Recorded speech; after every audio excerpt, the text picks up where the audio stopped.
Hello and welcome to the BVI Health Services Authority's Health Watch, a program that focuses on the information you need to make healthier choices and take a proactive approach to your well-being.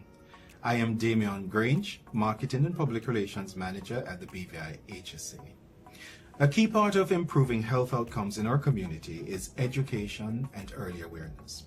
When people understand the signs, symptoms, and risks associated with certain conditions, they are better equipped to seek care early and protect their long-term health.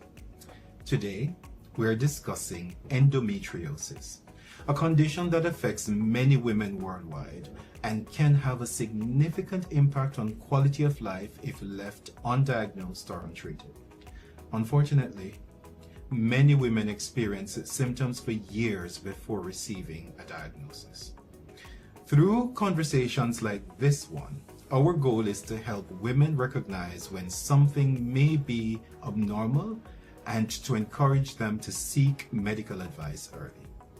Joining us is Dr. Neveta Sutherland-Vacciana, obstetrician and gynecologist here at the BVIHSA, who will share medical insight into the causes, symptoms, and treatment options for endometriosis.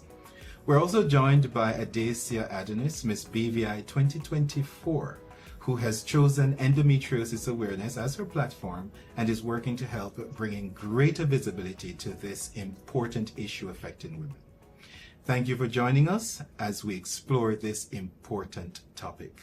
Ladies, welcome to Health Watch. Thank you for having us. Well, we believe in awareness here at the BVI Health Services Authority. Absolutely. And today we have chosen two voices that we believe can bring some clarity. And I'll start with you, Dr. Sutherland. Sure. It's okay to say Dr. Sutherland. I'm not sure. Dr. Sutherland-Vacciana. Sure. Right. Yeah, that's correct. To begin, could you explain what endometriosis is, how it is diagnosed in the body? Okay. So endometriosis, putting it in as best a layman term as possible, is when the normal location of the lining of the womb for some reason finds itself outside the lining of the womb, causing significant inflammation in the body. And as a result of this inflammation, in terms of symptoms, it reflects as pain. Because it comes from the lining of the womb, it is associated with your menstrual cycle. So patients who are in their reproductive age, meaning patients who would be ovulating and seeing a menstrual cycle, are the ones who usually experience these symptoms. Right. And it's primarily symptoms associated with inflammation and inflammation related to the menstrual cycle. So from the time you start seeing your periods until when you stop seeing your periods, there is a potential risk of you having these symptoms if the lining of the womb is located somewhere abnormal. All right. And I know that many women live with the symptoms for years before being diagnosed. What are some of the most common symptoms women should pay attention to? Okay, so the key thing is that it is menstrual related pain. So that should be the first kind of red flag to suggest that there may be something wrong. But not just the pain, it's the quality of the pain and the duration of the pain, the frequency of the pain. So one, the pain is out of keeping with what we expect normal cramping to be like with the periods. Two, the pain generally starts long before the period starts. So when we ovulate, which is about 2 weeks before we actually see blood coming out at the end of the month or at the end of your menstrual cycle, there is a significant amount of inflammation that occurs in the body that leads up to leads up to you seeing your period at the end of your menstrual cycle. Mm-hmm. With that inflammation, wherever the tissues that belong to the lining of the womb are, there is inflammation there as well. So the pain that you get with your period starts at least sometimes 2 weeks before. The pain is excruciating generally. It doesn't generally resolve with your usual pain medication. So your Cataflam, your Voltaren, your Baralgin, those things, they work for a while, but the pain comes back and the pain persists. It doesn't stop when the period stops. and it generally happens almost every month. So over a period of 3 to 6 months, you keep having these severe pains. Those are the red flags you should look out for to say, this is not normal pain. And then if you cannot function because of how severe the pain is, that is like I think the biggest thing you should look out for, because pain should be painful but not crippling, not preventing you from functioning. And I think with that, I want to bring Adacia in. Adacia, it's good to have you. You're a champion of this subject. And I know that as Miss BVI 2024, understand you had a personal reason that inspired you to choose endometriosis as your platform message. And I would like for you to explain that for us, especially for those who may not have heard your story. Right, absolutely. So for me, I was diagnosed with endometriosis in 2022. So when I decided to compete in the pageant, I deliberated for maybe a day or two on what my platform would be, but nothing quite spoke to me as endometriosis awareness. I had a difficult time with endometriosis, and when I was first diagnosed with it, there wasn't much information surrounding the topic here in the BVI. So I decided that if I'm going to run, if I'm going to be in this public competition, what better platform to speak on than endometriosis, which is something that I am passionate about, something that I knew personally, and something that I felt like many women, could relate to as well, because unbeknownst to me, there were a lot of women that battled with endometriosis in silence. And I guess you said something that stuck out to me. Not many women were aware in the BVI. So you basically, through your own personal experience, you didn't know where to go. You didn't know what was happening to you. And how did you come to that point of understanding that this is what's going on? Well, the crippling pain, really. As the doctor mentioned, the pain is something that's unbearable. It happens during your menstrual cycle, and I think we have a stigma with women, particularly Black women, that our menstrual periods is supposed to be something painful, and it's just something that we have to deal with and carry on with, but it's not supposed to be painful in the point where you cannot carry on with your daily life. Your quality of life is interrupted. You have to stay home during those first couple of days. You're bleeding so heavily, you're throwing up, the pain is so intense that it's unspeakable. And after dealing with that for some months, it became to a point where I just had to go and seek medical attention. And when I did, I unfortunately found out that I had ovarian cysts on both of my ovaries, and that was caused due to the tissue growing outside of my uterus, and it developed on my ovaries. So, yeah. What does that mean, Dr. Before I go ahead, can I ask you, how long before you started having the painful periods did you finally make it to the doctor? Well, honestly, my painful periods began in high school. Okay. In high school, I would have to take the 800 strength ibuprofen. I would have to stay home during the first 2 days. It would be crippling pain on the floor, even cold sweats. And I thought that this was normal because all of my friends had painful periods as well. So throughout my adolescence, throughout my high school experience and college, this was a norm for me. So we're talking about years before you finally made it to the doctor. Yes. And that's a big problem with endometriosis, because by the time you get to the doctor, after years of this chronic or repeated type of pain, you are going to be at what we're going to now call stage 4, because if she has the cysts on her ovaries, she would be at stage 4 endometriosis. And there are 1, 2, 3, 4, like 4 different stages.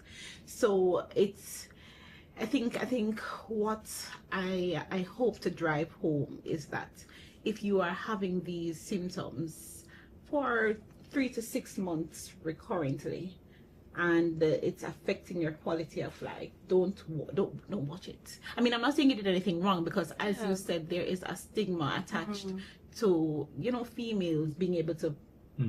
Yeah, to we should manage have pain, this to do high pain. pain tolerance. Yeah, I mean, I don't get that. I don't get why we don't, and you mentioned it, Adacia, we don't listen to women, and in particular black women. I don't get that. And then black women present as so strong. Yeah. That you are, but it also takes away the opportunity for us to support you in these areas where you may need our help.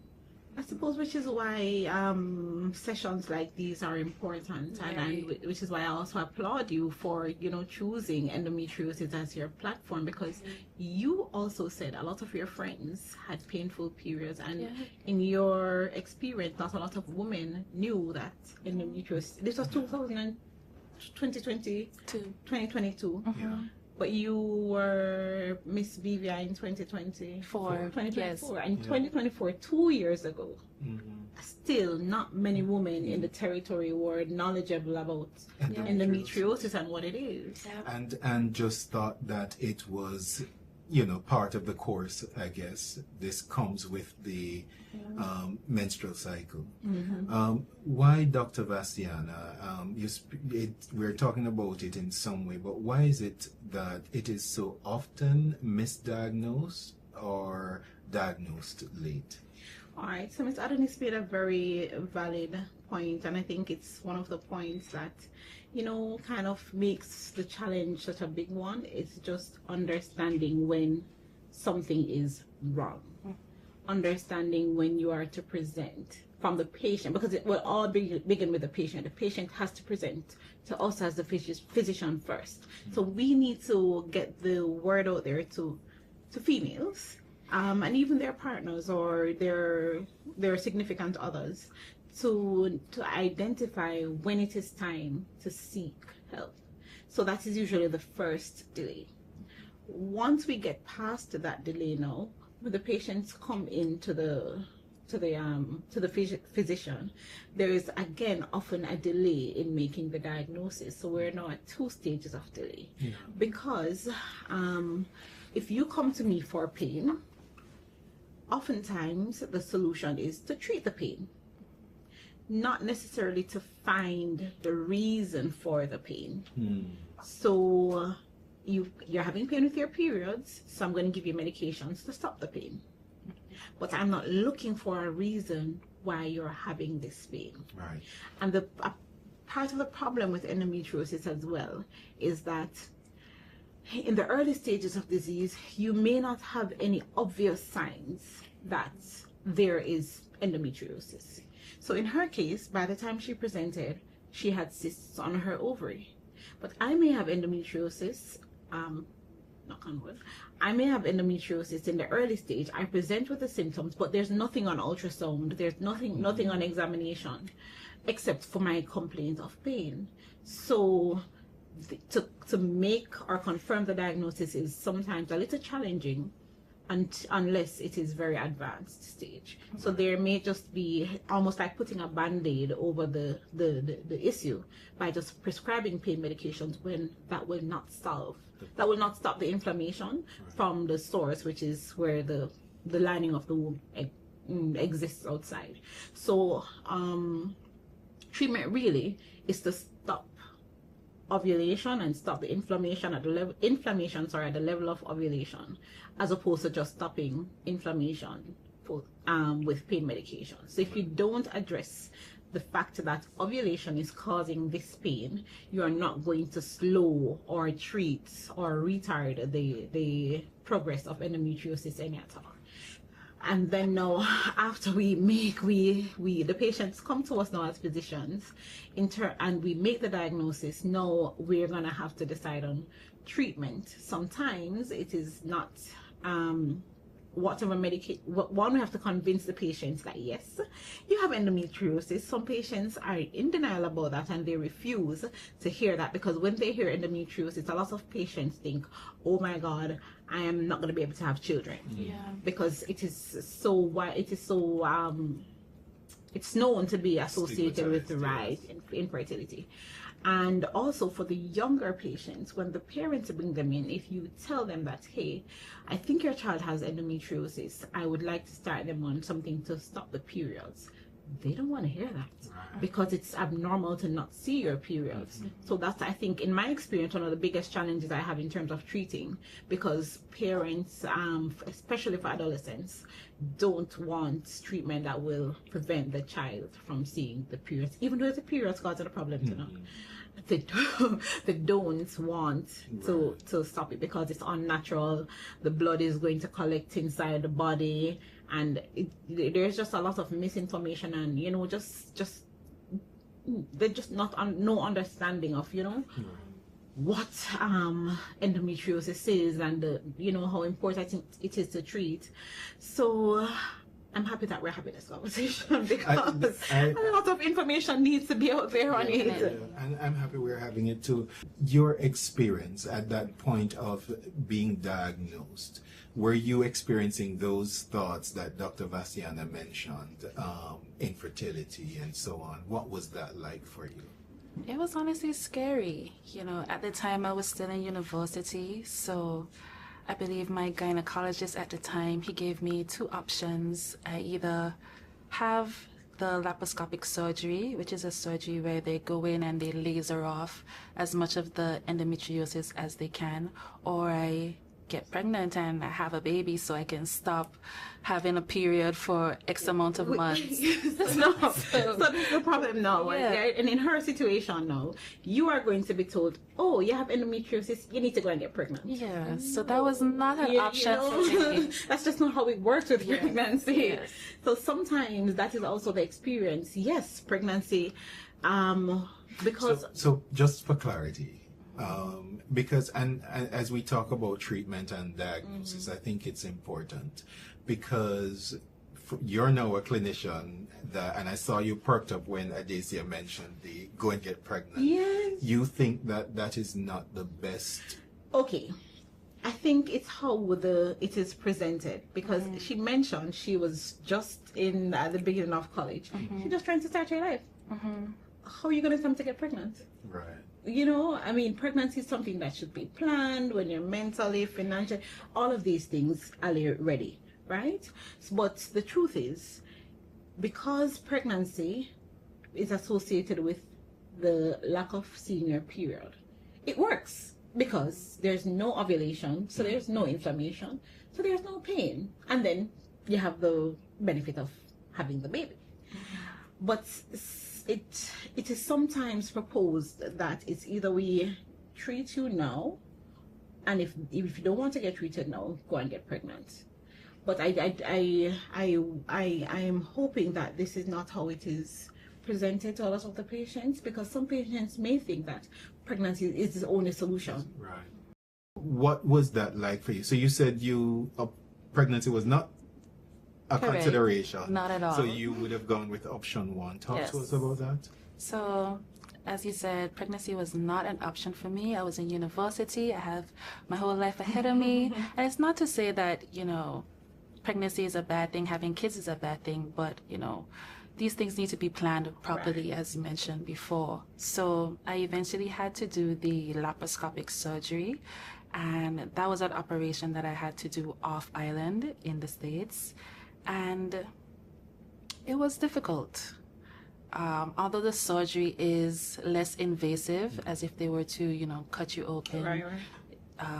It was a difficult healing process.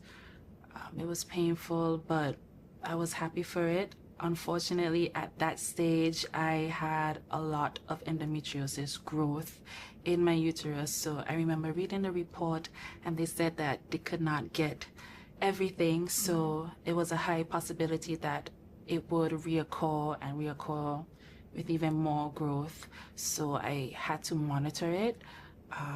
So yeah, after doing the surgery, I think what worked for me was a lifestyle change. I had to cut a lot of things out. I changed my diet completely. I removed red meat, remove dairy products, and the doctor mentioned that endometriosis can cause inflammation. So I did a lot of research into foods that were high in inflammation. So that was found in dairy products and red meat and chicken. So for a very long time, I was strictly pescatarian. I tried my best to stay on that type of diet, and I found that it helped. It helped. Yeah. Talk to us about that, Dr. Vacciana. Is that a treatment consideration? So, in any chronic illness, which endometriosis is, and I like how you laid out, your experience in terms of from diagnosis to treatment, because sometimes also we have to understand that endometriosis is a chronic condition, meaning that it stays with you basically for life until you enter menopause. So even if you have had surgery, the lining of the womb, and once you have your uterus, the lining of the womb is still there. So there is a possibility that the regrowths can happen. So the key really is to prevent anything that will cause the regrowth to happen, and it's usually again to suppress ovulation. So even though some persons may have surgery, they will still need medical management either until they have gotten pregnant or until you enter menopause to reduce the risk of regrowths. And also, because it is such an inflammation driven condition, any pro-inflammatory food or activity or lifestyle state would need to be addressed as well. So even though you may not be obese, you will still need to exercise. You will still need to limit your intake of foods that are high in inflammation. You also still need to, monitor your diet. And also psychological support is recommended because of just this thing stays with you for life, and there's always going to be the thought, especially if you've had treatment before, what if it comes back? What if it causes further damage to other structures, etc.? So I absolutely agree, lifestyle change is important, and I like to combine lifestyle changes with medical management and, if necessary, surgical treatment. How common is endometriosis in Caribbean women, or just women in general? The estimated incidence is 10% to 15%.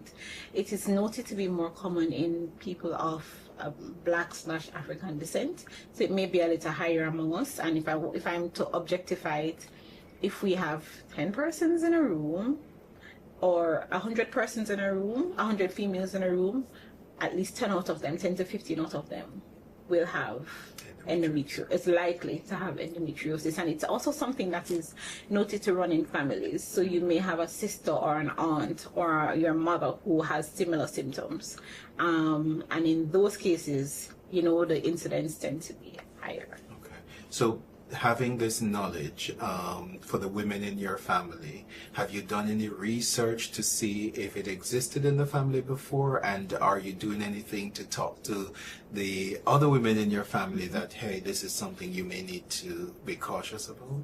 Well, I definitely did speak to my mom and grandma to find out, hey, am I the only one who has such horrible periods and have this type of condition? But unfortunately, I found that it was just me. Just you. Yeah, maybe in my extended family they might have, but unfortunately it was just me, so I kind of had to battle with the condition on my own. But nevertheless, their support was still appreciated. They understood, or they could at least sympathize with what I was going through. And I have been telling all of my cousins, sisters, everyone, friends, look out for this, this sort of pain is not normal. Diagnosis, were they, like most women, just attributing your experience to this painful Definitely, yeah. Like I said, I had these type of periods since high school. So my mom was aware, and she would say, Adacia, it's okay, you'll get through it. I'll give you a heating pad. And she's just being supportive. She's just been supportive. I could not have blamed her. She could have never known it would have been something like this, because she would have had painful periods throughout her adolescence as well. But I'm sure they eased as she got older. So during high school, she would be as supportive as possible. But, I think one time I went to a doctor, healthcare professional, and he told me to go on birth control to manage the hormones, and it would manage my pain level. And for a time it worked, but I did not like being dependent on birth control, so maybe you could speak some more about that. But yeah, that was my experience with it. Right. Before you get to birth control, I'm going to skip ahead to pregnancy, right? Because I'm now curious. After you would have gotten pregnant and have a baby, you would see your period again, right? Mm-hmm. Does that mean that you can once again start to experience? Yeah, it doesn't go away. So the advice to get pregnant is just literally a temporary fix. Sometimes after pregnancy, your symptoms can improve. But there's no guarantee. And even if your symptoms have improved, it does not mean that you stop treatment, because the inciting or the underlying reason for the condition is still there. So a lot of women, or a reasonable amount of women having gotten pregnant, may actually notice that their symptoms improve significantly, and we think it's because of the changes in the body that occur due to pregnancy. But from a physiology standpoint, I tend to start my patients back on suppressive medications until they're either ready to get pregnant again. Wow. Or until So they're now you have a baby and the challenges that come with that, and then you have that mindset that this may start occurring again. Right. You definitely need some psychological support to take Absolutely. Absolutely. and back to Adacia's request for you to speak on the birth control management for endometriosis. Okay, so it's a little tricky because a lot of patients who come to us come in the reproductive age, and sometimes they present at the peak of their reproduction, so around 23, 24, 25. And at this time, some patients are actually trying to get pregnant or interested in conceiving. So it's a little difficult to now say, you have endometriosis, I have to put you on birth control. So we have to strike a very delicate balance based on the patient that is presenting to us. In patients who are not trying to conceive, the recommendation is a method to stop ovulation, which the most common option is to put you on birth control pills that you take every day without taking a break. So you take it like vitamins. I like to tell my patients that you take it like vitamins. Just think about it as your vitamin for the day, because I don't want you to ovulate and I don't want you to see the period, because that means that their inflammation is occurring. Are there side effects associated with the birth control? Yes, like with any medications there are, but we always as physicians have to weigh the balance between the risks and the benefits, right? And the options available for the hormonal contraceptives now have improved so much that the side effects are generally mild or minimal or controllable and acceptable to a lot of patients. And I find that when patients are consistent with their medications, their symptoms are less. And I think a lot of patients, when they realize that, if I take the medications as prescribed, I don't have pain, they are more likely to be compliant. And then if you want to get pregnant, that's a different road that we will have to go down, right? Because some patients will have challenges getting pregnant, and so it kind of changes the ball game for us. Adacia, based on your explanation and your experience, you have indicated that by assessment you were stage 3, stage 4 endometriosis. What are your concerns as it relates to fertility and infertility?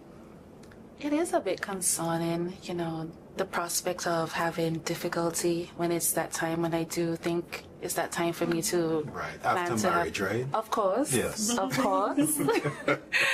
But it is a bit concerning. I don't want to struggle to have a baby, but if that's the case, I'm sure with the proper healthcare professional, we can find a solution to get pregnant when that time comes. But at this stage, I'm more so focused on remaining healthy, managing my endometriosis, managing what I eat, how active I am. That really is my focus, because if I can avoid that laparoscopic surgery again, I would go to all lengths to avoid that surgery. Yeah. Talk to Adacia, Dr. Vacciana, about that concern of the possibility of infertility. Okay, so having endometriosis doesn't mean that you're automatically going to have problems conceiving. And I think that's also a big problem, a big concern among females. However, it is good to have that knowledge that you have a predisposing condition that may make my attempts more difficult. Because again, we want patients to present early. So you have endometriosis. It doesn't mean that you can't get pregnant, but we will approach your attempts to get pregnant in a very different way than a patient who doesn't have endometriosis. So we start our investigations from early. And you may have endometriosis and have another condition that may make getting pregnant difficult. So it's not just this is Adacia and she's endometriosis, so anything that is wrong with her, it's going to be due to her endometriosis. So it will again depend on what happens when you decide to try. And then if you are not successful in a specific time period, come in early, so that we can start our wholesome evaluation. And then from there, now we decide a management plan. But it's not, you have endometriosis? Yes, so that means, you're going to be infertile. No, that's not it. And a lot of patients also think, because of the anxiety now associated with trying and thinking that I have endometriosis, so it's going to be difficult, that in and of itself may make conceiving even more challenging. So it's good to come in for any patient who has any chronic condition, to come in for preconception counseling, so we can prepare you as best as we can mentally and optimize your underlying condition before you actually start trying, so we can manage also our expectations for trying to get pregnant, when you get pregnant, and what to expect throughout the pregnancy and subsequent to the pregnancy. We're in Endometriosis Awareness Month, and BVIHSA is taking the opportunity to shed light, but obviously this is a cause you continue to champion in and outside of any particular month, right? And I would like to know, from your perspective, based on your efforts, have you seen an increase in awareness? Oh, definitely. I've been seeing... That's good to know. That's good to know. Definitely. And, choosing endometriosis as my platform throughout my reign and even throughout the competition, it was one of the best decisions I could have made, because the amount of women that reached out to me, both on social media and in person. I remember after one event, this lady came up to me and we held hands, and she said, "Thank you for talking about endometriosis. I have had the worst experience with it." She had fertility issues, and we cried together, because it's so traumatic, endometriosis. And I also want to point out, and I mentioned it before, Adacia is so beautiful. You cannot look at her and fathom that, she had this very difficult, pre-teenage up to adult year experience. You cannot look at her and know that she has stage 4 endometriosis. So it is important to talk about our experiences or our symptoms, because it's not until your voice is heard that you can be helped. And I'm so happy. I don't know if I'm being biased, but I'm so happy that you chose endometriosis as your platform, because so many women are silent about it. So many women don't know they're to say something about it. And know that the information hopefully is out there a bit more. It's going to be easier for them to say something. Say something. Absolutely. I have to say, Dr. Vacciana came on board, just joined the HSA, and she found her way in the public relations department. And she's like, I'm here, it's Endometriosis Awareness Month. What are you doing? Yes. And I'm like, she said, this is what we're doing. And how I recognized how important it is to continue to raise awareness, Miss Thomas in my office, she refuses to not have it be a month-long campaign. Yes. And she's insisting, which is why I'm here sitting down with both of you. How can we... Right, and it says to me that there is a yearning for information, especially for health information for women. Because in my mind, and I have to tell you, I always thought that women were more responsive as it relates to seeking care. But throughout these conversations, Dr. Vacciana, I am learning that while you may be more responsive, I am now learning that in most cases, you only seek care when you recognize You really that can't manage. I can't manage. Listen, for me, it was on Christmas Day, 2022. I could not enjoy the delicacies that my mom had prepared that day. And that's not like me. I eat on Christmas. But I was in so much pain, so much unbearable pain, that they had to bring me to the hospital. I was wheeled in, and that's when I found out about these large cysts on both of my ovaries.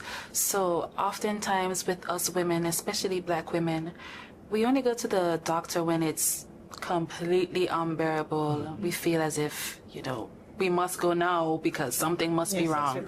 But there has been times before, indications before, to show us that something isn't right. That's why I believe, awareness and advocacy about endometriosis, even in early stages, like in high school, is important. It would be awesome if we can have some talks with the young girls in high school. I remember we used to do this talk where the girls were separated and the boys were separated.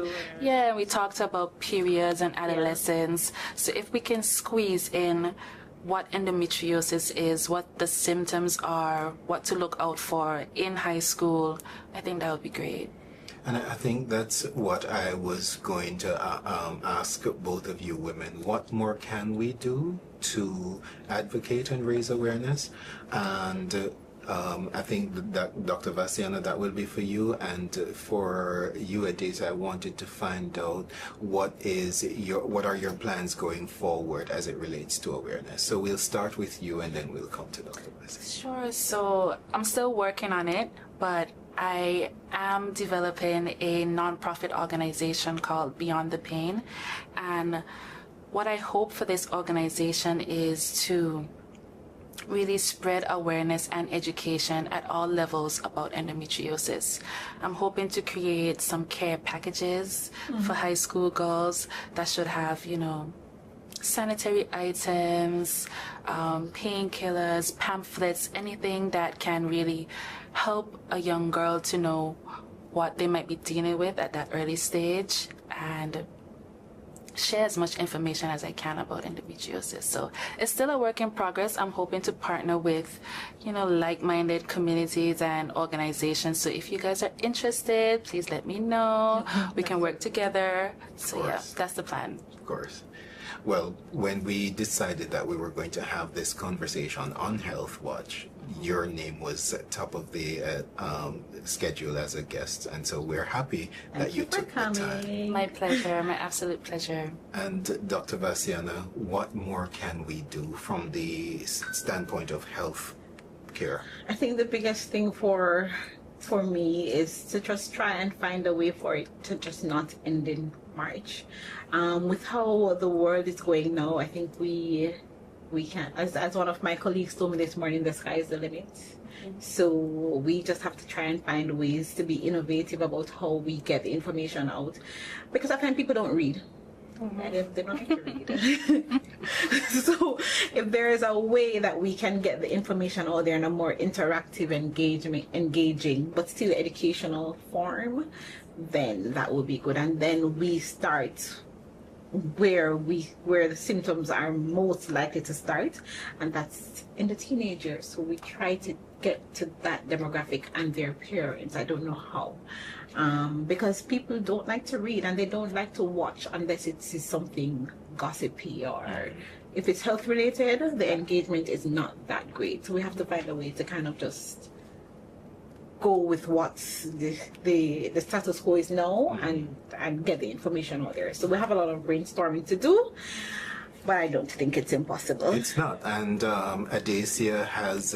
And I very much like the name of your nonprofit. Beyond the Pain, because Yes. there's more to life than There's pain. more to life than pain. Yeah. And More to life we're- than endometriosis. Yes. And you want to go beyond the month. So we should partner with Adacia beyond the month, going beyond the pain. Yes, Right? I love that.